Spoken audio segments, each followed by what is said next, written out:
আসসালামু আলাইকুম দর্শক, স্বাগত জানাচ্ছি বাংলা সংবাদে। শুরুতেই থাকছে সংবাদের শিরোনাম। প্রথমেই জানিয়ে দেব, নকল ব্যালটে সিল বানাতে গিয়ে ধরা পড়েছে একটি মহল, বলছে তারেক রহমান। এরপর থাকছে তারেক রহমানকে সমর্থন জানিয়ে ঢাকা ১৭ থেকে সরে দাঁড়ালেন এনায়েতুল্লাহ। আরও জানিয়ে দেব, দাঁড়িপাল্লায় ভোট চেয়ে বক্তব্য দেওয়া আওয়ামী লীগ নেতা যোগ দিলেন বিএনপিতে। আরও থাকছে ভোট কেন্দ্রে ফোন নেওয়ার নিষেধাজ্ঞা সন্ধ্যার মধ্যে সিদ্ধান্ত বাতিল না করলে ইসি ঘেরাওয়ের হুঁশিয়ারি মাহিদের। এবং সর্বশেষে জানিয়ে দেব, নির্বাচনে জিততে কেউ সিল ব্যালট বোরকা বানাচ্ছে, বলছে আমির খসরু। এতক্ষণ শুনছিলেন সংবাদ শিরোনাম, এবারে বিস্তারিত। তবে তার আগে অনুরোধ থাকবে, এই ভিডিওটি দেখে লাইক এবং কমেন্ট করে জানিয়ে দিন কোন জেলা থেকে বা কোথা থেকে আপনি আমাদের এই ভিডিওটি দেখছেন। নির্বাচন নিয়ে কিন্তু একটি মহল ষড়যন্ত্র শুরু করেছে। পত্রিকার পাতায় আমরা সেই খবর দেখেছি যে একটি মহল নকল ব্যালটের সিল বানাতে গিয়ে ধরা পড়েছে। এমনটাই জানিয়েছেন বিএনপির চেয়ারম্যান তারেক রহমান। সোমবার ৯ ফেব্রুয়ারি সকালে ঢাকা ১০ আসনের কলাবাগান ক্রীড়াচক্র মাঠে আয়োজিত এক নির্বাচনী সমাবেশে বক্তব্য দিতে গিয়ে তিনি কথা বলেন। ঢাকা ১৭ আসনের যানজট, বায়ু দূষণ ও জলাবদ্ধতা নিরসনে কাজ করার আশ্বাস দিয়ে তারেক রহমান বলেন, ২০ কোটি মানুষের এই দেশকে পুনর্গঠন করাই এখন আমাদের মূল চ্যালেঞ্জ। গত ১৫ বছরে মেগা প্রজেক্টের নামে দেশের রাস্তাঘাট, স্কুল, কলেজ ও হাসপাতালগুলো ধ্বংস করা হয়েছে। নারীদের উন্নয়নে বিএনপির পরিকল্পনার কথা তুলে ধরে দলটির চেয়ারম্যান বলেন, বিএনপি সরকার গঠন করলে নারীদের, বিশেষ করে প্রান্তিক ও গৃহিণীদের স্বাবলম্বী করতে ফ্যামিলি কার্ড চালু করা হবে। এই কার্ডের মাধ্যমে রাষ্ট্র তাদের নিয়মিত আর্থিক সহায়তা দেবে। একই সঙ্গে কৃষকদের সহায়তার জন্য কৃষি কার্ড চালুর প্রতিশ্রুতি দেন তিনি। বেকারত্ব দূরীকরণ ও তরুণদের কর্মসংস্থান প্রসঙ্গে বিএনপির এই নেতা বলেন, তরুণদের কারিগরি ও আইটি প্রশিক্ষণের মাধ্যমে দক্ষ করে গড়ে তোলা হবে। যারা বিদেশে যেতে চান তাদের জন্য ব্যাংক ঋণের ব্যবস্থা করা হবে, যাতে কাউকে ভিটে মাটি বিক্রি করতে না হয়। সবাই সতর্ক থাকলে বাংলাদেশকে কেউ আটকে রাখতে পারবে না উল্লেখ করে তারেক রহমান বলেন, আজকে এই নির্বাচনী জনসভায় আমাদের সকলকে শপথ নিতে হবে যে কোনো মূল্যে আমরা বাংলাদেশের মানুষের গণতান্ত্রিক অধিকার এবং রাজনৈতিক অধিকারকে প্রতিষ্ঠিত করব। আমরা আমাদের প্রত্যাশিত বাংলাদেশকে গড়ে তোলার জন্য কাঁধে কাঁধ মিলিয়ে কাজ করব।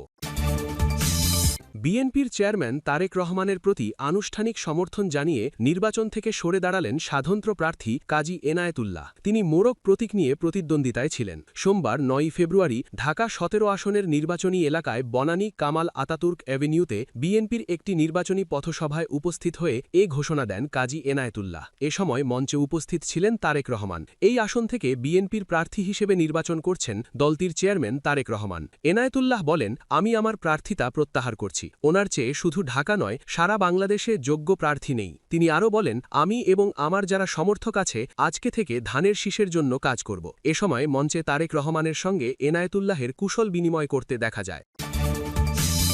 আসন্ন ত্রয়োদশ জাতীয় সংসদ নির্বাচনের প্রচারণা শুরুর প্রথম দিন কুমিল্লা ১১ চৌদ্দগ্রাম আসনে সালাউদ্দিন আহমেদ মজুমদার নামে স্থানীয় একজন আওয়ামী লীগ নেতা জামায়াত ইসলামীর প্রার্থী সৈয়দ আবদুল্লাহ মোহাম্মদ তাহেরের নির্বাচনী সমাবেশে বক্তব্য দিয়েছিলেন। তাহের নিজেই সালাউদ্দিনকে স্বাগত জানিয়ে বক্তব্য দেবার সুযোগ করে দেন। এ নিয়ে তীব্র সমালোচনা ও আলোচনার সৃষ্টি হয়েছিল। এবার সেই আওয়ামী লীগ নেতা একই আসনে বিএনপির প্রার্থী কামরুল হুদার নির্বাচনী জনসভায় উপস্থিত হয়ে যোগ দিয়েছেন বিএনপিতে। এ সময় ফুলের মালা পরিয়ে বরণ করে নেওয়া হয় তাকে। এদিকে তিনি আগে বিএনপি করতেন বলে দাবি করেন সেই আওয়ামী লীগের নেতা। সালাউদ্দিন আহমেদ মজুমদার উপজেলার কালিকাপুর ইউনিয়ন আওয়ামী লীগের প্রসভাপতি। সালাউদ্দিন ওই ইউনিয়নের সাবেক চেয়ারম্যান। গতকাল রবিবার বিকেলে চৌদ্দগ্রামের মিয়াবাজার লতিফুন্নেসা উচ্চ বিদ্যালয় মাঠে স্থানীয় উজিরপুর ইউনিয়ন বিএনপি আয়োজিত কামরুল হুদার নির্বাচনী জনসভায় এমন ঘটনা ঘটেছে। এরই মধ্যে সামাজিক যোগাযোগ মাধ্যমে এ ঘটনার ছবি ও ভিডিও ছড়িয়ে পড়েছে। এর আগে গত ২২ জানুয়ারি নির্বাচন প্রচারণা শুরুর প্রথম দিনে চৌদ্দগ্রাম উপজেলার কালিকাপুর ইউনিয়নের ছুফুয়া বাজার এলাকায় দাড়িপাল্লা প্রতীকের প্রার্থীর নির্বাচনী সমাবেশে ওই আওয়ামী লীগ নেতা বক্তৃতা দিয়েছিলেন। তাহের নিজেই সালাউদ্দিনকে স্বাগত জানিয়ে বক্তব্য দেওয়ার সুযোগ করে দেন।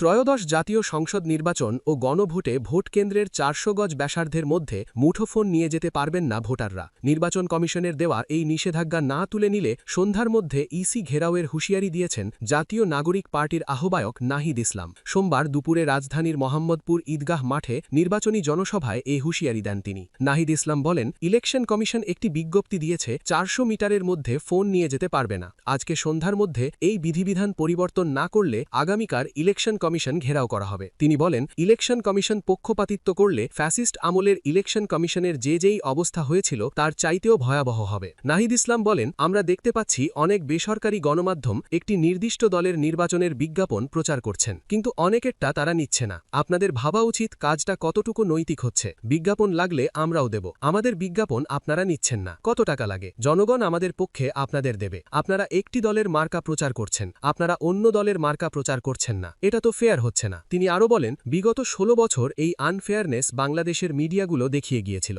বাংলাদেশের বেশিরভাগ মিডিয়া ফ্যাসিবাদের দালালি করে ফ্যাসিবাদের পক্ষে নির্বাচন হরণের পক্ষে বৈধতা উৎপাদন করে গিয়েছিল। আপনারা বলেছেন আপনারা বাধ্য হয়েছেন। এখন আমরা জানতে চাই কে আপনাদের বাধ্য করেছে। জনসম্মুখে সাহস রেখে বলুন, আমরা আপনাদের পাশে থাকব। যদি কেউ বাধ্য না করে থাকে তাহলে ধরে নেব আপনারা নিজেরাই নতুন কোনো স্বৈরাচারের দালালি করছেন।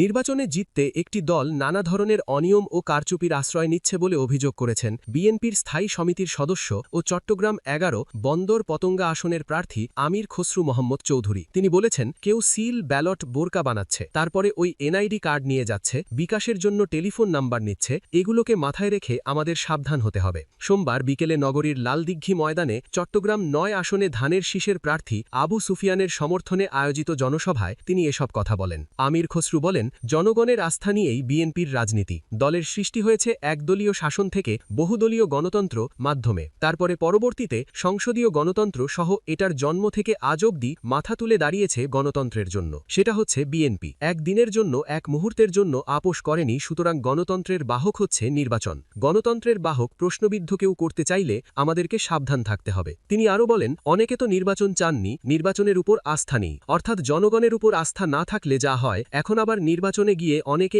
এই ধরনের কথাগুলো শুনতে পাচ্ছি, এগুলো তো ভালো লক্ষণ না। এতে জনগণের মধ্যে একটা বিভ্রান্তি সৃষ্টি করা হচ্ছে। কিন্তু বাংলাদেশের মানুষ খুবই সজাগ। তারা ১২ তারিখ আমি নিশ্চিত ভোট কেন্দ্রে যাবে, তাদের ভোট প্রয়োগ করবে। এই সমস্ত যে কারসাজি করার যে কথাগুলো উঠে আসছে, এদের জন্য কোনো জায়গা দেওয়া যাবে না।